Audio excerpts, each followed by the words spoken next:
Welcome to this tutorial on how to change the volume color in Thinkorswim.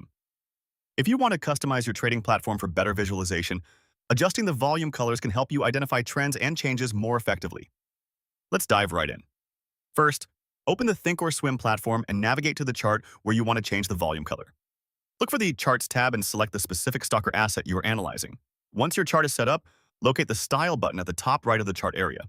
Click on this button and a drop-down menu will appear. From the drop-down menu, select Settings. A new window will pop up with various customization options. Here, click on the Appearance tab. You will see options for changing the colors of the chart elements.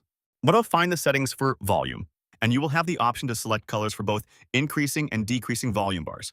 After you have selected your desired colors, click OK to apply the changes. Your volume bars will now reflect the colors you chose, making it easier to read the volume data at a glance. Remember that you can always return to these settings to make further adjustments as your trading needs evolve. Happy trading!